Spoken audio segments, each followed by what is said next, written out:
Now, some of you know that before I moved to Birmingham, me and my family lived in Leeds. Anyone from Leeds in the room? I know we've got a few here and there, non-attendo. No, not enough. A few, yeah, some vague northern connections. We'll take that. And I had the privilege of working in an amazing church in South Leeds. And got to know a fantastic couple during that time. And just in sort of pastoring in that community and serving and discipling and all those things there, would fairly frequently go around to this couple's house. Now it was always a slightly eccentric situation, partly because they had this parrot and they'd let this parrot fly around. And for some reason, this bird took a real liking to me. And it would sit on my shoulder and lovingly nibble my ears whilst I was in their home. And so quite often they sort of didn't seem to notice this was unusual. So quite often we'd be having quite a deep and profound conversation while my ears were being nibbled by this parrot. But after serving in that place for 4 years, and it was time for me to move on and move to Birmingham, I had a conversation with this couple, and we were just speaking about community and church and connection and support and all those things. And it became apparent to me that actually they didn't really have any other meaningful relationships in the church that we were a part of. And I hadn't even noticed. And it made me think, how often does that happen? How often does it happen that we can attend a church on a Sunday, we can be present, we can show up every week, sometimes we can know the pastor or some people from the team, but actually not have deep and real connection and community amongst ourselves in the way that God intended? And it's exactly into this that I want to speak about today.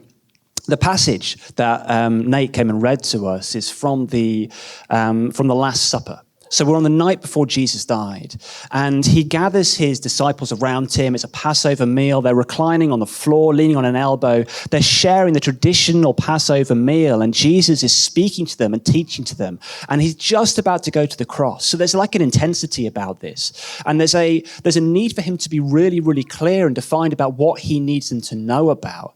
And in this moment, he wants to impress one thing very, very strongly upon them about the kind of community he wants them to be once he has gone to the cross, has resurrected, and has ascended to the Father. He wants to nail in on this central, powerful Christian word, love. A new command I give you, he says, love one another. As I have loved you, so you must love one another. By this, everyone will know that you are my disciples, if you love one another. Love one another, not be nominally acquainted with one another at a Sunday gathering where you struggle to remember each other's names and remind each other that you're fine. But love one another. Be present to one another. Love one another as I have loved you, Jesus says. It points to something far more deep, far more radical, far more connected, far more beautiful, and far more costly. Love one another. Jesus is pointing to a community of deep, deep connection.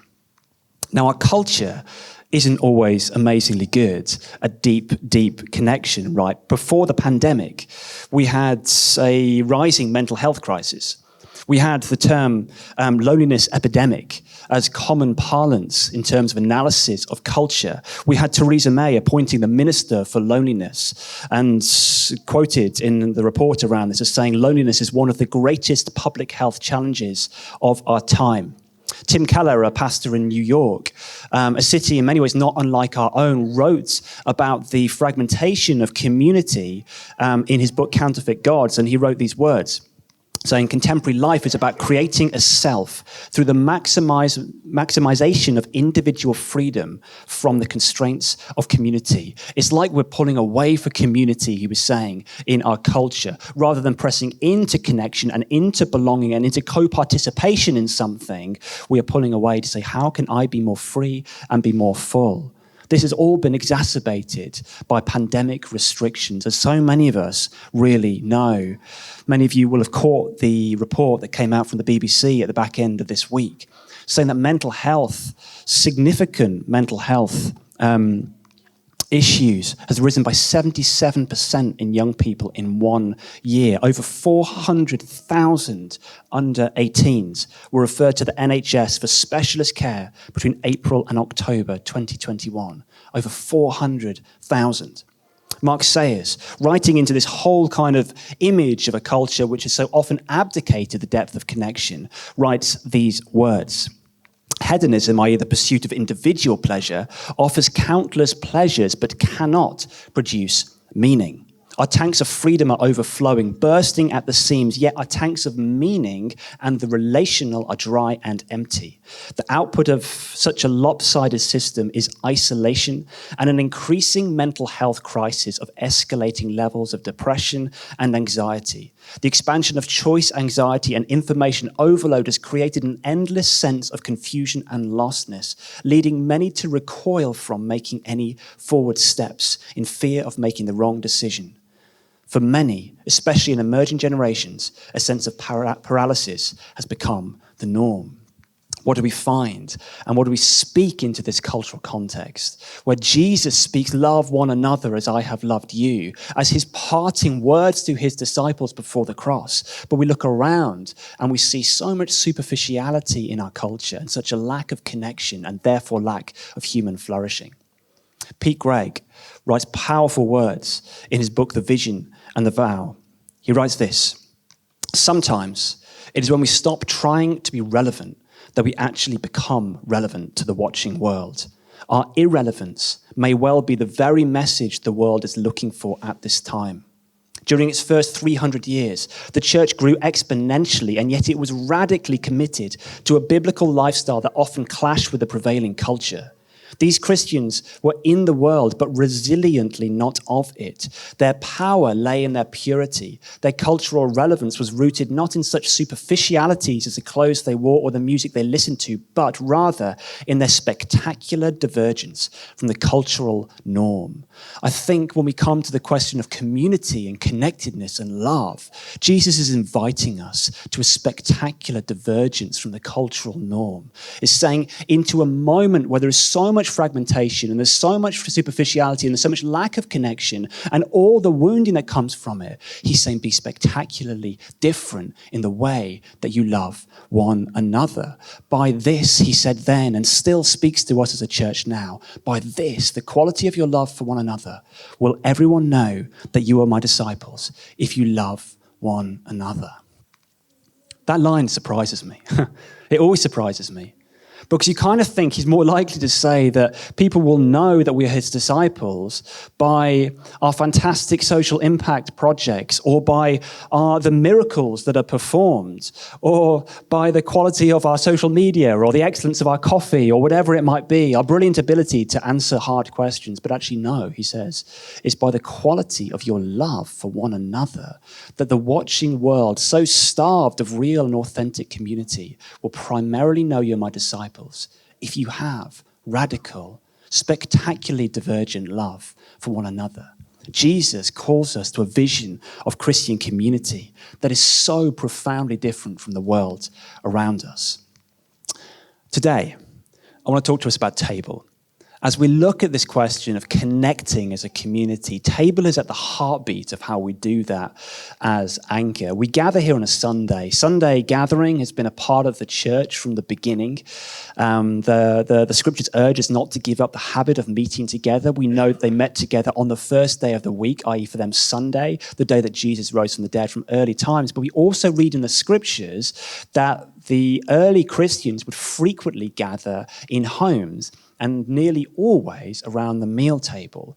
This became a practice at Anchor from early on, a kind of forming marker of how we did community, that weekly we would look to gather locally around a meal table, to slow down enough to be present one another, that we eat together, that we speak together, that we share life together, that we do a level of connection which is deeper than what we would ever possibly manage on a Sunday or at other events.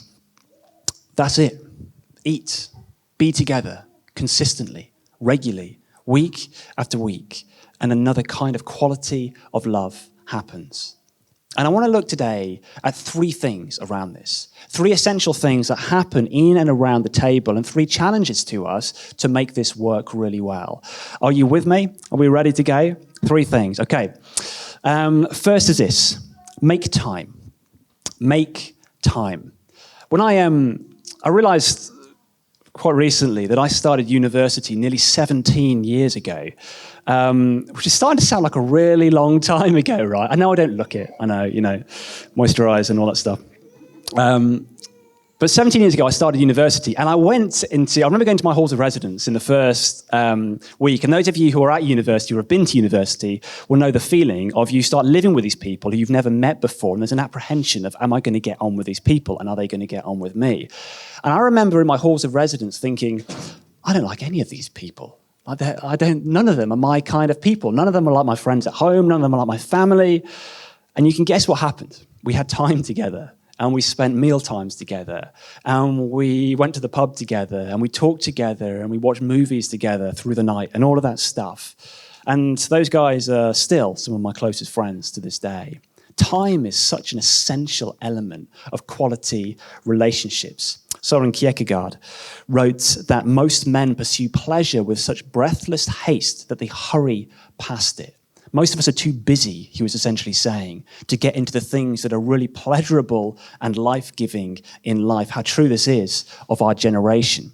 The Church Missionary Review in 1902, in a quote often misattributed to Socrates, said, "Beware the barrenness of a busy life." Rick Warren wrote similar things, specifically into the importance of church community, speaking about how we're often too busy. He said, busyness is a great enemy of relationships. We become preoccupied with making a living, doing our work, paying bills, and accomplishing goals, as if these tasks are the point of life. They are not. The point of life is learning to love God and people. Life minus love equals zero. Is this true of us sometimes? Too busy to connect. Too thinking about the to-do list, too aware of everything else that needs to be done, that we lack the time to slow down and listen and love and connect and talk. I know it's true of me. I know it's true of me. It's true of me as a parent, and it's true of me as a friend. But Jesus invites us to a different kind of quality of love. And love always requires us to slow down enough. John Tyson wrote these words, beautiful words. I often wonder whether this is why the church lacks credibility in our world. Maybe it's not just our big scandals and cultural failures. Maybe it's something much smaller, more common, more deadly. Maybe it's our exhaustion. Maybe we are just too tired to model agape love, too scheduled to show compassion, too distracted to pray, too much like the exhausted culture around us. Ouch, there's something about that which rings true though, right? The world is tired and weary. The world is lonely and disconnected. And so often we're just too busy to do the things which would actually take us deeper with one another, to truly inhabit Jesus' call. A new commandment I give you, love one another. One of our earliest tables specialized in Mexican food, Dan and Karina. Some of you guys will remember Dan and Karina. And Karina, whose home language was Spanish, introduced a Spanish word, sobremesa, which I probably just not pronounced at all right. But sobremesa is an ideology around the meal, which is a kind of lingering spell when you've finished. So you eat your food, but then you pause, and you have sort of 30 minutes of just relaxed chat at the end of a meal. Sobremesa is a vision of eating, which is not just food as function and food as let's get full as quickly as possible and then leave the table, but let's linger. Let's wait here. Let's be together. Sobremesa captures something of this vision of actually how the table can be a place, not just of fast eating, but of slow down connection, where we do life together, where we talk, where we share, where every single week we slow down the busyness of the to-do list to say, actually, let's pause and do life with one another. Take Jesus' word seriously. We love one another. Okay, the second thing I want to talk about is renewal culture. Renewal culture. 2 Corinthians 4 verse 16 says these words, though outwardly we are wasting away, something you feel actually a little bit when you're 17 years after your year as a fresher at university, yet inwardly we are being renewed day by day. Inwardly, we're being renewed day by day. It's a beautiful phrase for Christian formation. I just want to look just very, very quickly at that word because there's stuff kind of hidden in the original language that's important for us. It's the Greek word anakainoo, and it's two words brought together. Now, if you're familiar with biblical Greek, which you may or may not be, there are two words for new. One is neos, which means something that is new in terms of time. So it's never been before. There's a sense of novelty to neos. Neos has never happened before. So if something is neos, then we're dealing with something that has never before been seen. But the other word is kainos. And kainos has to do with something that's not new in terms of time, but rather is new in terms of quality. It's sort of like fresh. It's something which may have been in existence for some time, but that is new in its sort of essential quality that is inherent within it. When we look at this word, anakainoo in the Greek, to be renewed day by day, it's referring to that word kainos. It means to return to the state of your original freshness. Now, why am I telling you that? Because there's something hidden in this word which tells us about how renewal happens in the Christian life. We are not being made into something completely different from what we were intended to be, but rather the vision for Christian renewal is to return us to the original goodness for which we were created. It's to bring us back to the fresh vitality and life that God intended for us. The Eden story is also our story, that God created us and he created us to be very, very good. He created you with a vision for your life. He created you to be full of purpose and a deep sense of who you are in him, a strong identity, a knowledge of belovedness, creativity, and to be stacked full of potential. Anakainoo, to be renewed day by day, is every day to be healed back towards God's original intent for who you are. We know too often how we have been wounded and knocked about by the world around us, how we've made bad decisions which have corrupted and just wounded that sense of who we were always meant to be. But this verse, to be renewed day by day, is a reminder that God is in the business of a day-by-day restoration to who we were meant to be. Community comes right into this conversation. A lot of us are aware of the damage that is done when we are isolated. Too many of us have first-hand experience of the damaging and dehumanizing nature of being lonely, right? When we feel lonely, something about us is wounded. Cultural theorists and analysts have written about this. Jean Baker Miller and Irene Stiver, who are relational cultural theorists, wrote these words: "We believe that the most terrifying and destructive feeling that a person can experience is psychological isolation. This is not the same as being alone. It is a feeling that one is locked out of the possibility of human connection and of being powerless to change the situation. In the extreme, psychological isolation can lead to a sense of hopelessness and desperation. People will do almost anything to escape this combination of condemned isolation and powerlessness." Brené Brown, writing on very similar themes, wrote, "Love and belonging are irreducible needs of all men, women, and children. We're hardwired for connection. It's what gives purpose and meaning to our lives. The absence of love, belonging, and connection always leads to suffering. When we're not connected, something is wounded in us. Something hurts in us. Something is dehumanized in us." The author of the ancient wisdom text, Ecclesiastes in the scriptures, wrote these words: "Again, I saw something meaningless under the sun. There was a man all alone. He had neither son nor brother." Echoes maybe of Genesis 2, verse 8, right at the beginning, where God said, "It is not good for man to be alone." We see this in our culture. We see this in psychology. We see this in the scriptures, that lack of community is dehumanizing. But the beautiful truth that counters it is that healthy, loving, being known and knowing others Christian community is a renewal environment.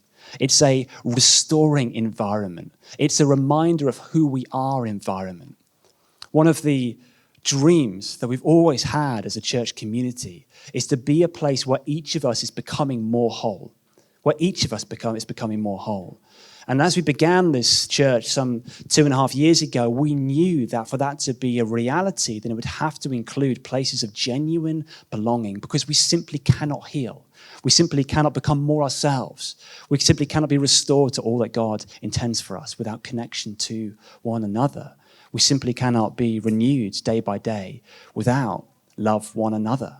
Belonging is so healing for us, so deeply healing for us. To quote John Tyson again, he said, Jesus created pockets of love in a culture of fear.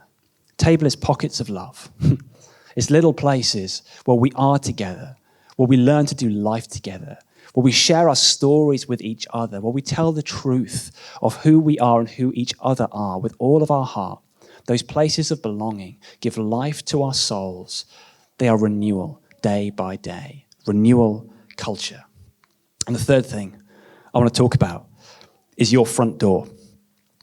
This week I was out and about, and I was near some friend's house who happened to be table hosts in the city, and I was driving near their house and had some things to drop off. So I pulled up outside their house and went to the front door, and their front door was slightly ajar.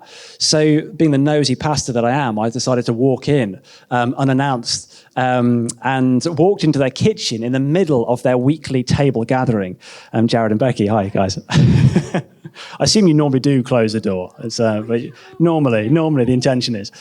And it was beautiful, actually. Like, after all the banter about the pastor is watching you and all that kind of stuff, and may show up unannounced at any time and all that stuff, actually, to come through the door into this room of warm laughter, love, community, story sharing, a rather fine selection of desserts sharing as well, I will say, was just beautiful.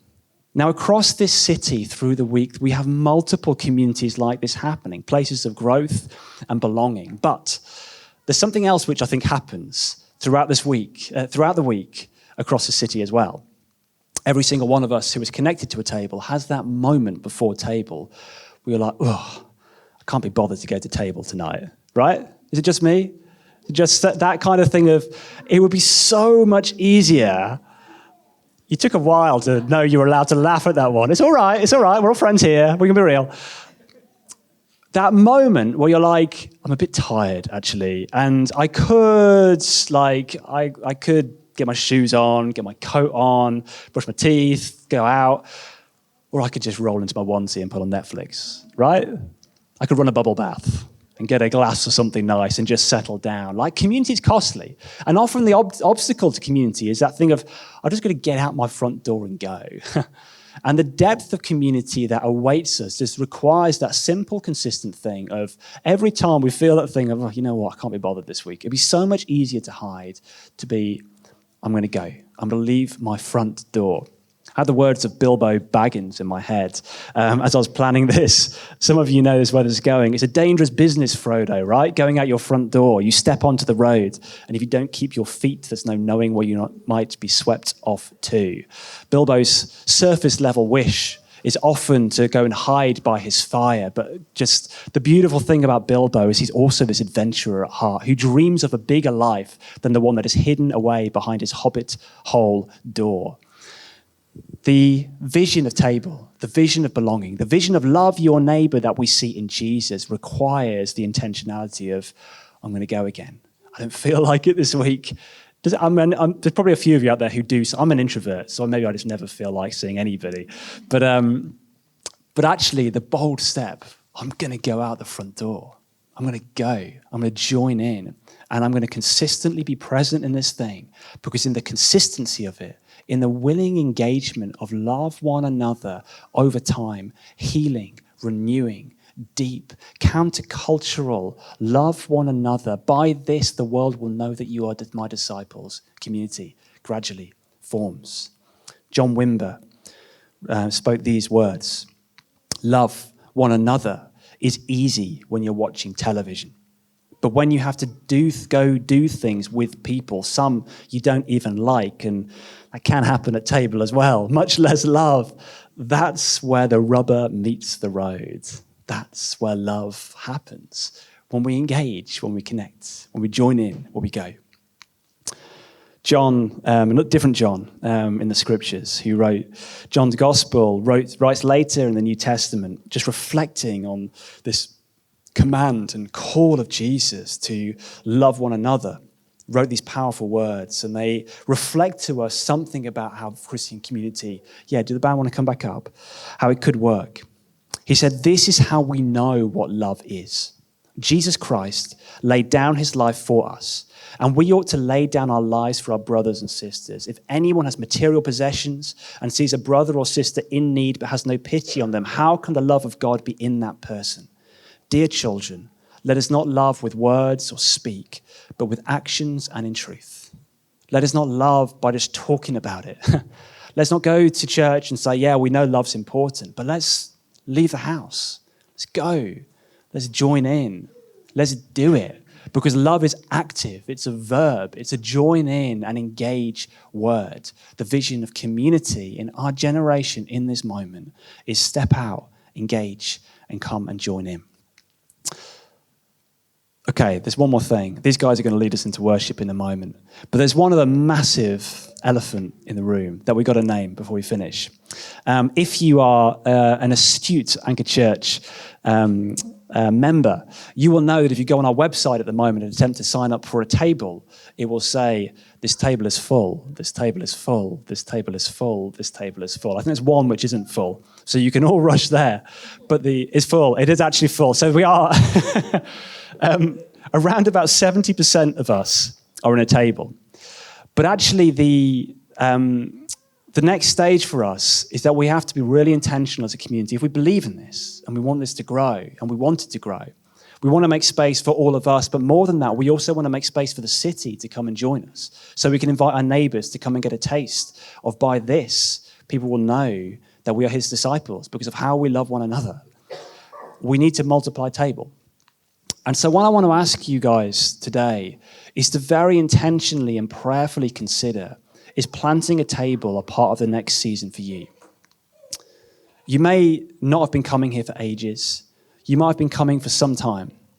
But if we want to multiply this and we want to go into the next level of this and we want to see what God is doing through and in table grow, then the reality is we simply cannot go further unless we multiply tables. We had 16 in our house, chaotically, for a rather overly spicy beef stew that I made this week. Apologies to all the children who who had to have rice and fish fingers and all sorts of other things that were less spicy.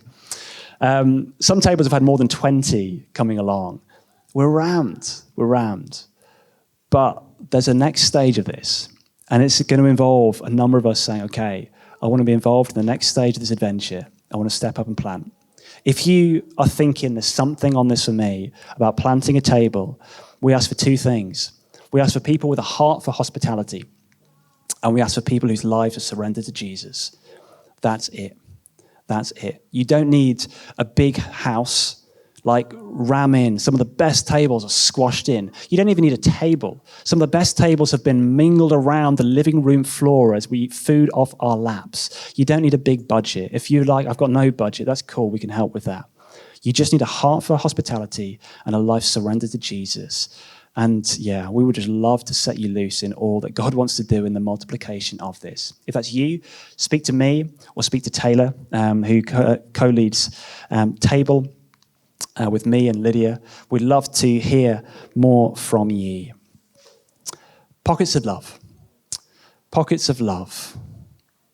Jesus' vision for who we are to be in this city is not just about how we go out into the city, although it is crucially about that, but it's also about the quality of connection that we have in the room. It restores us, it makes us new, and it models something so dynamically different to anything the world has seen before. Christian community is such a powerful witness. I want to leave us with some words from Henri Nouwen. Maybe we could stand together, actually, as I just read these words over us.